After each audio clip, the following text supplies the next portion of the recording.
Bom dia, que a paz de Cristo esteja com cada um.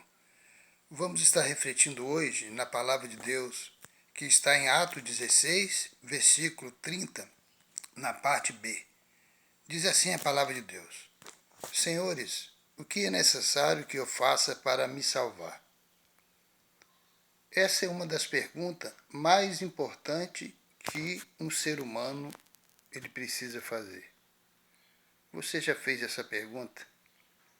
Você já perguntou para alguém como eu devo me salvar? Você já perguntou para você mesmo o que eu devo fazer para ser salvo? Você já perguntou para Deus o que eu preciso fazer para ser salvo? Essa foi uma pergunta de um homem que viu a necessidade de salvação em sua vida. Esse homem é um carcereiro que ele estava vigiando Paulo e Silas. Paulo e Silas eram dois homens pregadores da palavra de Deus. O apóstolo Paulo ele era um homem que, a caminho de Damasco, ele tem um encontro com Jesus Cristo e se torna Paulo. Mas antes de se tornar Paulo, o nome dele era Saulo. Ele era um perseguidor do povo de Deus. Ele perseguia os cristãos, perseguia a ponto de matar. Mas quando ele estava numa viagem para pegar os cristãos ali a caminho de Damasco, ele tem um encontro com Jesus Cristo. E ao encontrar com Jesus, ele não perdeu tempo. Ele entrega a sua vida a Jesus Cristo. Ele passa a ser de perseguidor.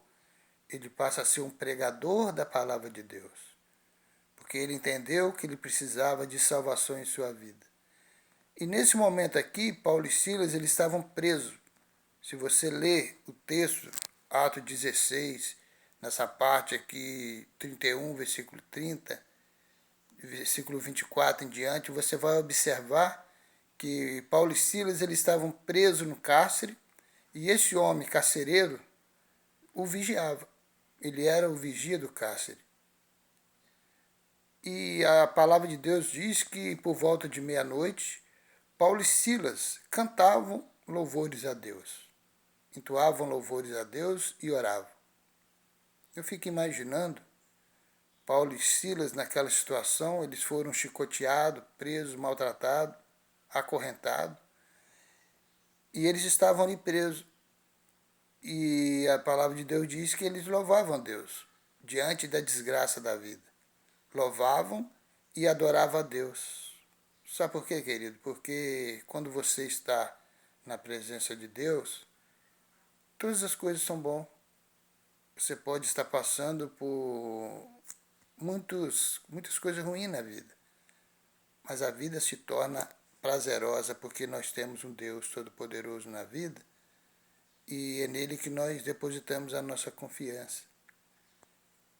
E Paulo e Silas estavam ali orando, louvando o Senhor.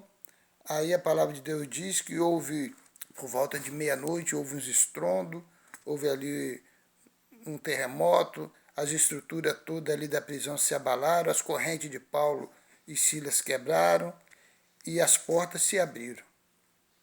As portas se abriram. E o carcereiro, com aquele medo terrível, ele achou que Paulo e Silas haviam fugido, ido embora. Aí o que ele faz? Ele tinha que prestar conta ao rei. E como ele poderia dizer, rei, foi lá o anjo de Deus, quebrou as correntes, abriu as portas da prisão e soltou Paulo e Silas.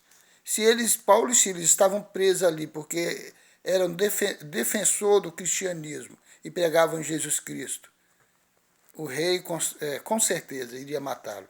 Ele ia ser humilhado diante dos outros soldados. Então, para ele evitar esse mal, ele pega a sua espada. O texto fala que ele pega a sua espada e ia cortar o seu pescoço para se matar. Aí Paulo olha para ele e fala, não faça nada contigo que nós estamos aqui. O carcereiro, diante daquele milagre ali que ele viu, que ele presenciou naquele momento, ele faz essa pergunta, senhores, o que eu devo fazer para me salvar? uma das perguntas mais importantes na vida. E por que a pessoa precisa se salvar?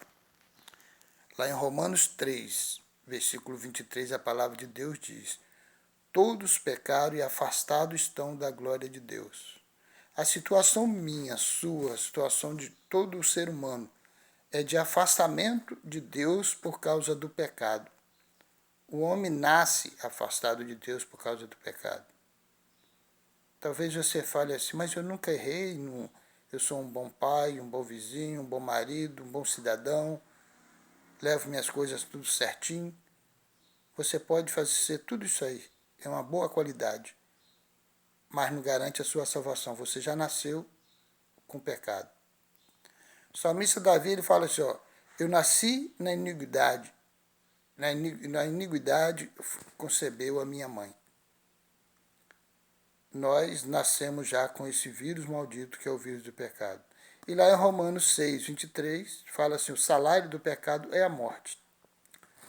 Essa morte é a separação definitiva do homem e de Deus. Por isso que nós precisamos fazer essa pergunta, o que eu devo fazer para ser salvo? No versículo 31, Paulo dá a resposta para aquele carcereiro que estava ansioso, estava em dúvida quanto à sua vida, vivia a sua vida que vivia uma vida sem sentido, sem significância nenhuma. Paulo dá a resposta, e Paulo, no versículo 31, Paulo fala, e eles disseram, crê no Senhor Jesus Cristo e será salvo tu e a tua casa. Meu querido, você crê em Senhor Jesus? Você crê que Ele pode mudar a sua vida? Você crê que Ele pode salvar a sua vida e a vida da sua casa, todos da sua casa? Entregue o seu caminho ao Senhor. Entregue a sua vida a Jesus. A volta de Jesus está se aproximando. Amós 4:2, a palavra de Deus fala assim, prepara Israel para encontrar com o seu Deus. Talvez nesse momento você precisa se preparar, você precisa refletir a sua vida e se preparar para encontrar com Deus. Porque Jesus vai voltar. E se a sua situação diante de Deus não estiver bem, se você ainda não fez um compromisso com Jesus, você será perdido. Infelizmente. Você possa refletir na sua vida diante dos acontecimentos.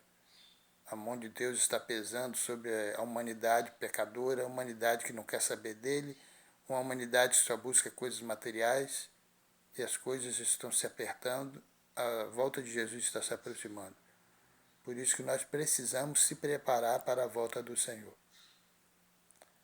Mateus 6,33 fala, buscar em primeiro lugar o reino de Deus e sua justiça, e todas as coisas serão acrescentadas.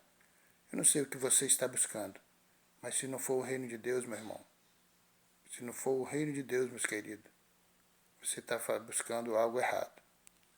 Busque a Deus e pode com certeza, ter certeza, que todas as coisas Deus acrescentará. Talvez você pense, Deus vai me acrescentar um carro, um terreno, uma casa na praia, é muita riqueza. Não, meus queridos. A nossa riqueza está no céu, nossa salvação, a vida eterna em Cristo Jesus. Deus vai acrescentar na sua vida paz. Deus vai acrescentar na sua vida saúde espiritual. Deus vai acrescentar na sua vida esperança. Deus vai acrescentar na sua vida salvação e vida eterna em Cristo Jesus. Nem ouro, nem todo ouro do mundo, nem toda riqueza do mundo paga isso. O mais importante na nossa vida é andar aqui nesse mundo com esperança. Andar nesse mundo sabendo a direção correta e certa a ser seguida. Nós vamos viver de qualquer maneira, à mercê da sorte, como diz o ditado popular. Vamos andar com Jesus Cristo. Tem um versículo que fala assim, segura a mão de Deus e vai. Segura na mão de Deus, querido, e vai caminhando até o céu, até a volta de Jesus. Louvado seja o nome do nosso Senhor e Salvador Jesus Cristo. Fique com Deus. Amém.